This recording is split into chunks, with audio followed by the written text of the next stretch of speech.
Cartago delenga est. Urbem latiricium evenit marmoriam reliquit. Vini, vili, vec. Fabum essesuae cenque fortunae. Cetere, cencere, Cartagine F. delendem.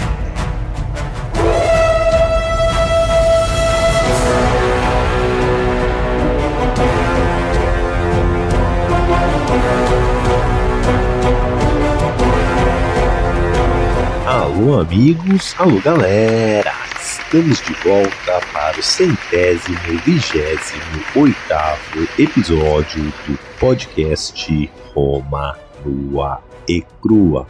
Quem vos fala é Bruno Prandi, seu apresentador e editor deste humilde podcast. E para o nosso mural de recados... Mural de recados. Roma nua e crua.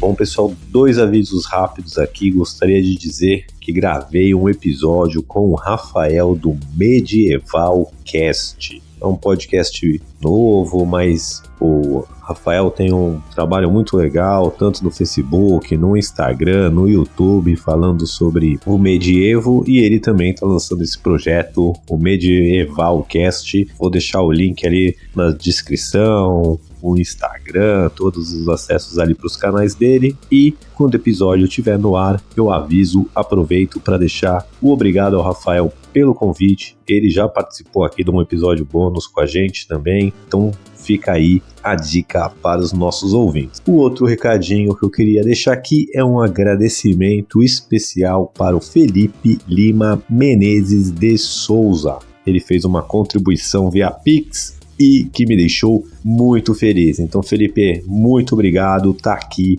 o salve no episódio. E fazer aquela mendigagem básica, né? Quem puder ali comentar nos agregadores, dar 5 estrelas ali no Spotify, no Apple Podcast, ajuda muito a gente com os algoritmos para nos indicar para as novas pessoas. E também quem puder fazer uma contribuição financeira aí, tem o Padrim do Roma Nua e Crua no www.padrim.com.br/Roma Nua e Crua, se você quiser ser um colaborador mensal. E se você quiser fazer uma colaboração esporádica, o Pix é brunoesquivelprandi@gmail.com. Tá tudo lá na descrição. Beleza, pessoal? Agora vamos mandar aquele salve pra nossa tetrarquia.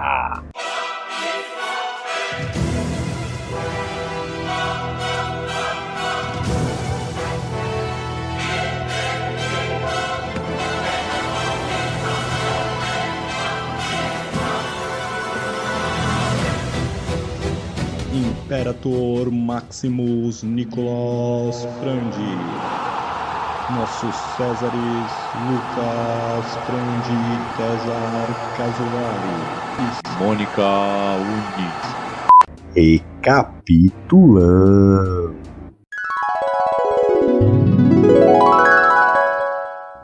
No último episódio, vimos a morte de Cleópatra. Após Otávio Otaviano invadir o Egito, ela tenta fazer uma negociação, tirar algumas concessões dele, acaba por ser capturada, mas ela ainda meio que consegue fazer um acordo informal ali com o nosso Otávio Otaviano, mas quando percebe que vai ser levada a Roma para ser desfilada no triunfo de Otávio Otaviano como um troféu de guerra, ela decide deixar a vida para entrar na história e comete suicídio. Bom, esse foi o último episódio, bora pro episódio de hoje. Roma, Roma, Roma, Roma, nua e crua. Muito bem, pessoal, no episódio de hoje entraremos nas implicações da morte de Cleópatra. como a gente vinha acompanhando aqui, o Otávio Otaviano e o Marco Antônio estavam numa disputa pelo poder absoluto da República Romana.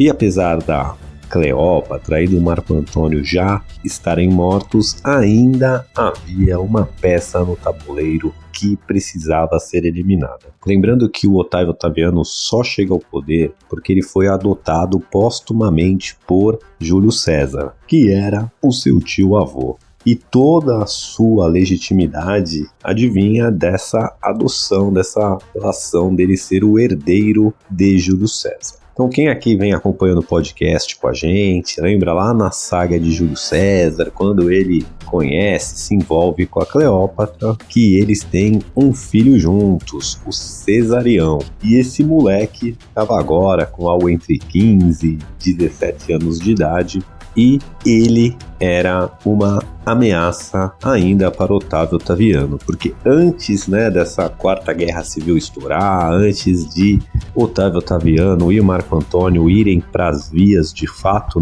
já estava havendo ali uma disputa política que foi escalando, e uma das atitudes de Marco Antônio, que, vou dizer assim, aporrinha o nosso Otávio Otaviano, é que o Marco Antônio declara que Cesarião é o filho legítimo de Júlio César e, consequentemente, o herdeiro legítimo de Júlio César. A gente já abordou isso aqui, que seria um tema controverso pelo fato da Cleópatra não ser romana, haveria ali algumas barreiras legais, para o Cesarião ser reconhecido como filho legítimo, porém, o Otávio Otaviano não podia deixar esse moleque ser uma afronta ao seu poder direto. Tem até uma frase famosa dele aqui, que 2 Césares é um César em excesso. There can be only one. Então, o que o nosso Otavinho Vida Louca faz? Manda pegarem o Cesarião e executarem, Ele é capturado ao tentar fugir do Egito, mas é morto e fim da história. Agora temos um único Júlio César, um único herdeiro legítimo e vivo no legado do nosso JC. Bom, mas como a gente já vem acompanhando aqui também, a Cleópatra teve 3 outros filhos com o Marco Antônio: o Ptolomeu Hélio, Cleópatra Selena e o Ptolomeu Filadelfo. E o que o Otávio Otaviano fez com esses filhos? Fala-me, Nossa Senhora! Ele manda esses filhos de volta para Roma para serem criados pela sua irmã, que era, oficialmente a esposa, agora viúva, de Marco Antônio. Coitada da guria, Quando casou com Marco Antônio, ele já trouxe um filho do primeiro casamento, ela também já tinha 2 outros filhos, agora vem mais 3 filhos ali da Cleópatra com Marco Antônio para ela cuidar, mas tudo indica que eles foram muito bem cuidados, e quando a Cleópatra Selena ali chega em idade adulta, ela casa-se com o rei Juba da Mauritânia e leva seus irmãos com ela para o norte da África, onde eles vivem em uma certa ali obscuridade, mas se você procurar aí no Google, tem moedas cunhadas com a cara da Cleópatra Selena, legal de dar uma olhada. Bom, como quem acompanhou o episódio passado viu que a Cleópatra e o Otávio Otaviano fizeram um acordo informal de preservar a vida dos filhos e, com exceção do Cesarião, parece que este acordo foi cumprido com os descendentes ali de Cleópatra e Marco Antônio vivendo a vida adulta, casando-se e sendo criados como cidadãos romanos. Bom, Otávio Otaviano vai anexar formalmente o Egito como província romana no dia 31 de agosto de 30 a.C. Naquela altura do campeonato, o mês ainda não chamava agosto, E esse mês vai receber este nome por causa de Otávio Otaviano. A gente vai ver aqui que daqui um tempinho para frente o nosso Otavinho Vida Louca vai receber o título de Augusto, que seria mais ou menos algo como o reverenciado. Então esse Augusto é um título que ele vai receber e vai ficar conhecido como o primeiro imperador de Roma, o Augusto César, mas por enquanto ele ainda não tem, mas o mês de agosto tem o nome por causa de Otávio Otaviano e o seu título de Augusto. E, como a gente viu também, o mês de julho foi nomeado graças, em homenagem ao nosso JC, ao nosso Júlio César, e porque ele nasceu no mês de julho. Mas o nosso Otávio Otaviano, que vai ter um mês, vai receber esse título de Augusto e depois vai ter um mês em sua homenagem. Porém, este mês não representa o aniversário do Otávio Otaviano, como era no caso do Júlio César, que nasceu no mês de julho, mas essa homenagem é feita no mês em que ele anexa formalmente o Egito. É essa homenagem à anexação da província egípcia e não ao aniversário do Otavinho Vida Louca, para vocês verem o tamanho da importância de anexar o Egito como uma província romana. Eu tô passada, chocada. Até então, o Egito era um reino cliente romano e tinha uma certa independência. Daqui para frente, não tem mais nenhuma independência, é uma província e vai ser uma província quase que exclusiva dos imperadores romanos, onde nenhum senador podia sequer, ou nenhum general, pisar ali no Egito sem autorização expressa do imperador. A gente vai ver isso mais pra frente, isso ainda vai acontecer, de essas condições e como vai ser o comando político ali da província do Egito. O tempo a gente vai falar mais sobre isso. Bom, pessoal, como a gente viu, o mundo romano já vinha em guerra, em turbulência, desde a Primeira Guerra Civil ali com Mário e Sula, depois tivemos a Segunda, com Júlio César e o Pompeu Magno, e basicamente ali da Segunda em diante, desde o Júlio César cruzar o Rubicão há mais ou menos 20 anos atrás, 19 anos atrás da história que a gente está neste momento, o mundo romano vem em uma guerra constante, Então teve lá o Júlio César na Segunda Guerra Civil contra o Pompeu Magno, ele vence, é assassinado. O mundo romano entra em guerra civil depois, dos libertadores contra o Segundo Triunvirato. Depois, o Segundo Triunvirato, após vencer os libertadores, também vence Sexto Pompeu, filho de Pompeu Magno, que controlava a Sicília e o mar Mediterrâneo ali. Depois, o Lépido é expulso do Triunvirato. E logo na sequência, o Triunvirato se desfaz e entra em confronto direto com Marco Antônio e Otávio Otaviano na Guerra Civil. War in the East, war in the West. E agora, finalmente, temos um pouco de paz, podemos dizer assim. E agora o mundo romano vai entrar numa era de realmente prosperidade e vai entrar numa era que vai ficar conhecida até como Pax Romana, não exatamente agora, mas durante aí, se você chama o reinado, não é bem o nome certo, mas durante o governo, eu vou chamar assim, de Otávio Otaviano, que vai se transformar Augusto, o primeiro imperador. E só para a gente navegar aqui mais um pouco nessa loucura que é a política romana. Loucura, loucura, loucura. Eu queria só fazer uma breve reflexão de quão inesperado foi a ascensão do Otávio Otaviano, ou agora no nosso imperador. Ainda não ganhou esse título, mas já podemos chamar ele assim, o nosso Augusto César.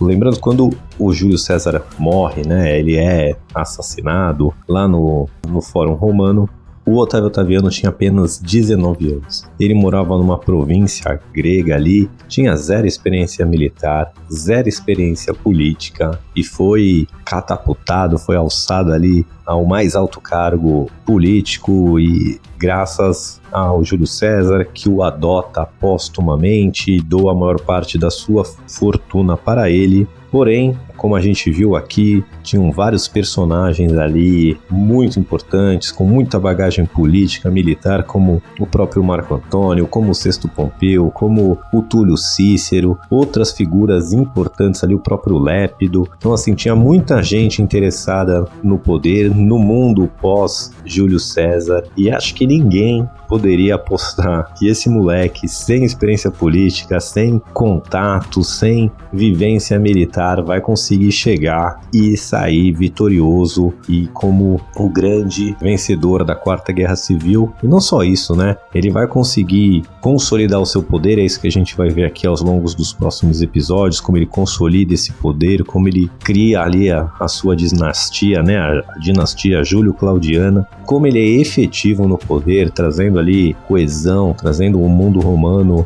para assim uma explosão de conhecimento científico, de prosperidade econômica, de representações artísticas. É ali que vai ser escrito a Eneida, que é o livro mais famoso, escrito em latim, mais reverenciado. Então, não só o moleque conseguiu vencer, né, que dar um golpe ainda é muito mais fácil, né, tomar o poder é muito mais fácil do que você manter o poder, e ele vai governar aí por quase 40 anos e vai deixar marcas profundas na República, no Império Romano. Ele responsável por essa transição de República para Império e, consequentemente, vai afetar o mundo inteiro, e a gente vai acompanhar isso aqui nos detalhes. Bom, mas também é legal ressaltar, né, que após ele vencer o Marco Antônio e vencer a Quarta Guerra Civil, não era alguma coisa assim, também ninguém sabia exatamente o que viria depois dessa vitória dele, né? E tínhamos várias perguntas no ar ali, por exemplo, quem de fato governa Roma, né? É o Otaviano?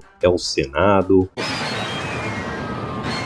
O que vai ser da República agora? Ele vai restabelecer a República? Vai se declarar ditador perpétuo como o seu tio-avô / pai adotivo fez? Será que as pessoas queriam o estabelecimento da República, né? Ali o cidadão médio. Vale lembrar também que tinham 60 legiões mobilizadas, o que está quase ali 300 mil homens. Acho que em nenhum momento mais da história romana a gente vai ver tanta tropa mobilizada de uma vez só. O que vai ser dessas tropas? Lembrando que antes Otávio Otaviano invadia ali Alexandria, parte dessas tropas e de outras tropas ali que já tinham sido desmobilizadas entraram em revolta. Então como é que ele vai conseguir agora lidar com 60 tropas mobilizadas? O que ele vai fazer com elas? Como é que ele vai lidar com isso?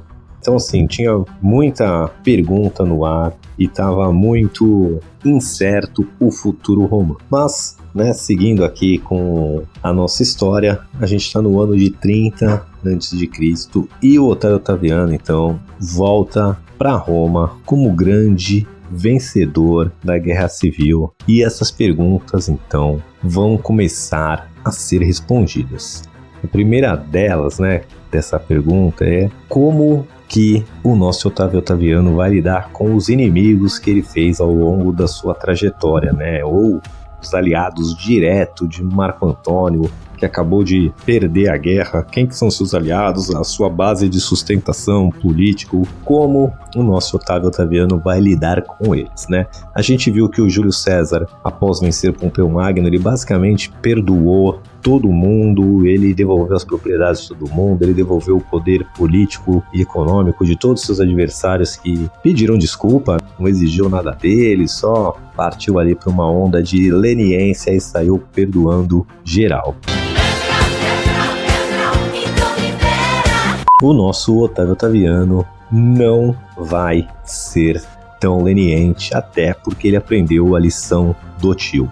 Então, assim que o nosso Otavinho Vida Louca chega de volta em Roma, uma das primeiras coisas que ele faz é ele começar a propagar que a guerra que ele venceu não foi uma guerra civil, e sim uma guerra contra uma rainha maligna, uma rainha estrangeira, que seria a Cleópatra, né? Então ele, basicamente, quando chega o discurso oficial, que sai no diário oficial, é que ele venceu a guerra contra a maligna, a estrangeira, a oriental Cleópatra. E o Marco Antônio?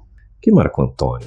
Outra coisa que ele manda fazer é que o Marco Antônio seja apagado da história romana. Literalmente apagado, pessoal. Ele manda lá os escribas, não é bem esse o nome, não sei, mas o pessoal que cuida ali dos anais da história romana, pegarem os livros e, basicamente, editarem, riscarem, apagarem ali toda e qualquer referência a Marco Antônio. Ele também manda que se derrubem todas as estátuas que foram templos, né? todos os monumentos que foram feitos em homenagem a Marco Antônio é para descerem a lenha, era para serem destruídos, removidos, derrubados e basicamente, como eu disse, riscar, apagar o nome de Marco Antônio da história. Toda a referência da guerra agora fica voltada única e exclusivamente a Cleópatra e o nosso Otávio Otaviano vai além. Ele proíbe, que a família Antônio nomeie qualquer outro de seus filhos homens com o nome de Marco. Então nunca teve um Marco Antônio e nunca haverá um Marco Antônio. Ele nunca existiu, nem vai existir. E assim, pessoal, com essa mão leve aqui, entre aspas, que o nosso Otaviano começa a consolidação do seu poder em Roma. Apaga da história o seu principal adversário, começa a retratar a guerra civil já de uma forma diferente, como uma guerra contra uma potência estrangeira. Fake news faz parte da nossa vida.